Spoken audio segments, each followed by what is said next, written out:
గౌరవ రాష్ట్ర ముఖ్యమంత్రి వర్యులు శ్రీ రేవంత్ రెడ్డి గారు, అలాగే ఉప ముఖ్యమంత్రి వర్యులు బట్టి విక్రమార్క గారు, అలాగే మరో మంత్రి ఉత్తమ్ కుమార్ రెడ్డి సార్, అలాగే కొండ సూరిక గారు, అలాగే పొంగులేటి శ్రీనివాస్ రెడ్డి సార్, అలాగే సీతక్క గారు and Gandra Satyanarayana Saab MLA గారు, అలాగే ప్రభుత్వ advisor Vem Narender Reddy sir and ఆ తర్వాత coal belt MLA Sathupalli MLA Ragamayi గారు, అలాగే సత్యనారాయణ గారు, అలాగే కోరం కనకయ్య గారు, అలాగే పాయం వెంకటేశ్వరు గారు అండ్ మిగతా కోల్ బెల్ట్ ఎమ్మెల్యేలు, ప్రజాప్రతినిధులు, అధికారులు, సింగరేణి డైరెక్టర్సు ప్లస్ యూనియన్ నాయకులు జనప్రసాద్ గారు, సీతారామయ్య గారు, మిగతా నాయకులు ప్లస్ ఈ కార్యక్రమానికి విచ్చేసిన బ్యాంకర్లు, యూనియన్ బ్యాంక్ కమిటీ నుంచి సీజీఎం భాస్కర్ గారు, అలాగే హెచ్డిబిఎఫ్సి నుంచి వైస్ ప్రెసిడెంట్ తరుణ్ గారు, అలాగే ఎస్బీఐ నుంచి సీజీఎం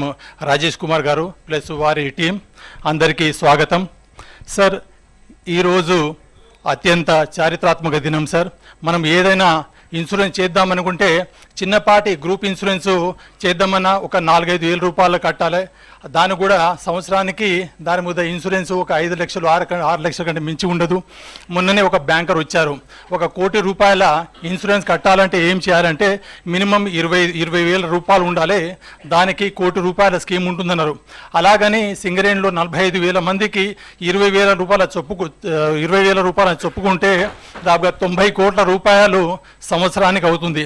ఆ 90 కోట్ల రూపాయలు రూపాయి ఖర్చు కాకుండా జీరో ప్రీమియము నిల్ ప్రీమియంతో ఈరోజు యూనియన్ బ్యాంక్ ఆఫ్ ఇండియాతో 1 కోటి రూపాయల ఉచిత ప్రమాద బీమా స్కీమ్ని గౌరవ ముఖ్యమంత్రి వర్యుల చేతుల మీదుగా ఈరోజు ఆవిష్కరించబోతున్నాము.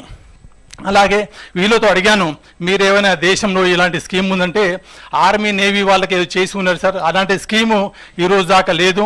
ఎస్బీఐ అయితే ఎవరికి ఎక్స్టెండ్ చేయలేదు, యూనియన్ బ్యాంక్ వాళ్ళు ఓన్లీ ఆర్మీకి చేశారు. తర్వాత మనకు సెకండ్ సింగరేణి సార్, తర్వాత టీఎస్ఆర్టీసీ, హెచ్డిఎఫ్సి వాళ్ళు ఎవరు చేయలేదు. ఇంకో ముందడుగు ఏంటంటే సార్, మన దేశంలో అసంఘటిత రంగంలో దాదాపు 90% మంది పని చేస్తుంటారు. ఏదైనా కార్మికుడికి ఆ లేబర్కి ప్రమాదం జరిగితే 1 లక్ష రూపాయలు 5 లక్షల రూపాయల వరకు మనము పే చేస్తాము. ఇవన్నీ కల్లారా చూసాము. కొన్నిసార్లు మా దగ్గర ప్యూన్లు కానీ అవుట్సోర్సులు పనిచేస్తే ఏదో వాళ్ళకు ప్రమాదం జరిగినప్పుడు వాళ్ళకి తలోక 5,000 2,000 చేసి 1 లక్ష రూపాయలు ఒకసారిగా 2 లక్షలు అందిస్తాము. అలా కాకుండా హెచ్డిఎఫ్సి వాళ్ళు ఈరోజు 40 లక్షల రూపాయలు కనుక వాళ్ళకు ఎక్స్టెండ్ చేస్తామని ముందుకు వచ్చారు సార్. దానికి సంబంధించి చేయాల్సింది ఏంటంటే 2,000 మంది దాకా అవుట్సోర్సింగ్ వాళ్ళు మన యూనియన్ బ్యాంక్ ఆఫ్ ఇండియాతో అకౌంట్ ఓపెన్ చేస్తే 40 లక్షల రూపాయలు అవుట్సోర్స్ వాళ్ళకి చేయడం అనేది దేశంలోని మొదటిసారి ఇది. ఆ తర్వాత సార్, ఏదైనా క్లెయిమ్ కోసం చాలా స్కీమ్లు వస్తుంటుంది, చాలా ఇన్సూరెన్స్ వాళ్ళు తిరుగుతుంటారు.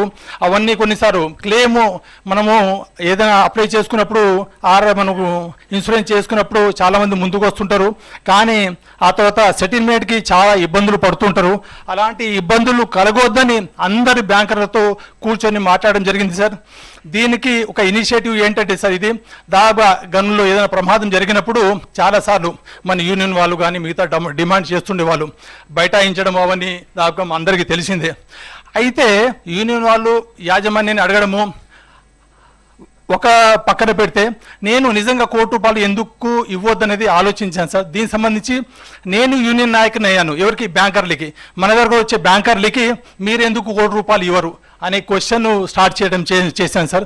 దాని ద్వారా ఒకసారి బాంబే వెళ్ళి ఎస్బీఐ ఎండి గారిని కలిశాను. అరే, you are a consortium banker to SCCL, మీతోటి ఇంత ట్రాన్సాక్షన్ జరుగుతుంది అండ్ మీరంతా లీడ్ బ్యాంకర్లు ఉన్నారు, మాకెందుకు ఒక స్కీము ఇంట్రడ్యూస్ చేయరని వాళ్ళని క్వశ్చన్ చేయడం జరిగింది, రిక్వెస్ట్ చేయడం జరిగింది సార్. వాళ్ళు ఇమ్మీడియట్గా ఒక 40 లక్షల స్కీమ్ని ఇంట్రడ్యూస్ చేశారు. ఈ స్కీమ్ ద్వారా సార్ ఇప్పటికీ ఒక 25 ఫ్యామిలీస్ బెనిఫిట్ అయ్యారు. ఒక్కొక్కరి 40 లక్షలు 30 లక్షలు అట్లా ఇప్పటికే 7,33 లక్షలు మన కార్మికులకు అందించడం జరిగింది సార్. ఫర్దర్ ఒక 7 క్లెయిమ్స్ ఉన్నాయి. 7 క్లెయిమ్కి 3 కోట్లు వివిధ దశల్లో ఉన్నాయి. అవి కూడా చెల్లిస్తే 10 కోట్ల రూపాయలు ఒక ఫ్యామిలీకి వాళ్ళు ఏదంటే ఇది ఒకటిసారి ఆర్థికంగా భరోసా కాకుండా సాంఘికంగా ఏదైనా ఫ్యామిలీలో ఒక మెంబర్ చనిపోతే చాలా బాధ ఉంటుంది. ఇంకా అవుట్సోర్సింగ్ వాళ్ళకు చెప్పుకుంటే అది తీరని బాధలు మనము చూసినాము. ఏంటంటే నేను కూడా సార్ ఇది ఏంటంటే ఒక ప్రేరణ ఎట్లా అంటే సార్ మా ఫ్యామిలీ కూడా పెద్దనాలో మేము కూడా మౌనం నుంచి వాళ్ళందరూ కొన్నిసార్లు ఆత్మహత్యలు చేసుకోవడము అలా చనిపోవడం వల్ల చూసా వాళ్ళు పడే కష్టాలు. సో మన కార్మికులు కూడా పడవద్దు అనే కష్టంతో ఇవన్నీ ఆ తర్వాత ప్రభుత్వం వచ్చాక మరింతగా ఇన్వాల్వ్ అయ్యి ఈ బ్యాంకర్లతోటి ఇమ్మీడియట్గా వాళ్ళతో మాట్లాడడం జరిగింది.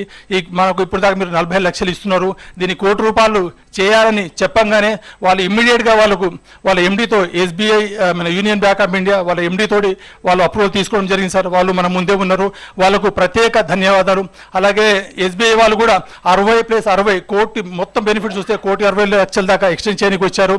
అలాగే HDFC వాళ్ళు కూడా మామూలుగా రెగ్యులర్ వాళ్ళకి 50 లక్షలని, అవుట్ సోర్స్ వాళ్ళకి ₹30 లక్షల బెనిఫిట్ ఎక్స్టెండ్ చేయడానికి ముందుకు వచ్చారు సార్. ఈ స్కీము మీ సమక్షంలో ఈరోజు ఈ MOUని ఎక్స్టెండ్ చేయబోతున్నాం సార్. ఈ అవకాశం ఇచ్చిన ముఖ్యమంత్రి వర్యులకి, వారి మంత్రిమండలి సహచరులకి, కోల్బెల్ట్ ఎమ్మెల్యేకి, ప్రజాప్రతినిధులకి, చీఫ్ సెక్రటరీ గారికి, అలాగే మాణిక్రాజ్ సార్కి, ఇతర ఉన్నతాధికారులకి నా యొక్క ప్రత్యేక ధన్యవాదాలు. Thank you so much sir. Thank you sir. Sir ఉండండి సార్.